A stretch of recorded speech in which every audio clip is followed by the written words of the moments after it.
Hello बच्चों, let's read the question. A particle is acted upon by a force of constant magnitude which is always perpendicular to the velocity of the particle. The motion of the particle takes place in a plane.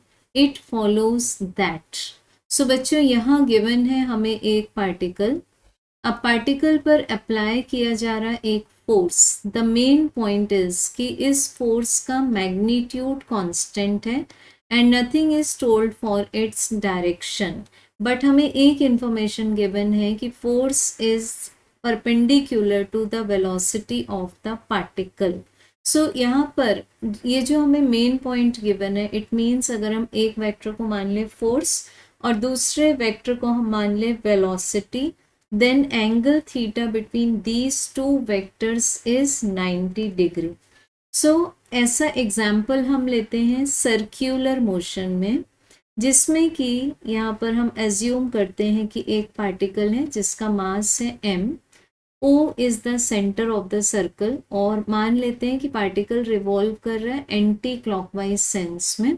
सो किसी भी एक point A पर particle को turn करवाने के लिए, means इसका velocity direction change करवाने के लिए, मान लेते हैं यहाँ पर वेलोसिटी क्या है, टेंजेंशियली VA है और B पॉइंट पर वेलोसिटी का डायरेक्शन डिफरेंट हो चुका है एंड वेलोसिटी शो कर रहे हैं हम VB से, क्योंकि यहाँ पर velocity A vector and velocity B vector don't have same directions. It means इसका डायरेक्शन चेंज करवाने के लिए कौन सा रिस्पॉन्सिबल फोर्स है, that is the centripetal force. ये फोर्स रिस्पॉन्सिबल है. अब क्वेश्चन में गिवन है कि इसका मैग्नीट्यूड कांस्टेंट है. It means definitely this is a uniform circular motion. So यहाँ पर हम बोल सकते हैं कि फोर्स एंड वेलोसिटी और फोर्स एंड डिस्प्लेसमेंट, क्योंकि डिस्प्लेसमेंट भी वेलोसिटी के अलोंग ही होगा, तो दोनों के बीच में 90 डिग्री का एंगल है.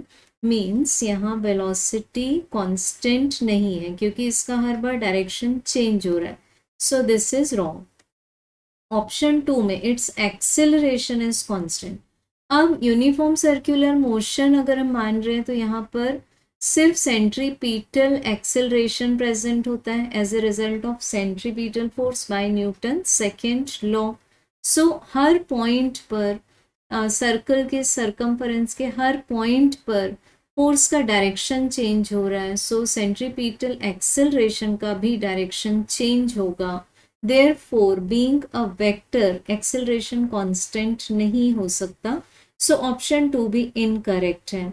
अब हम लोग चेक करते हैं option 3. It's kinetic energy is constant.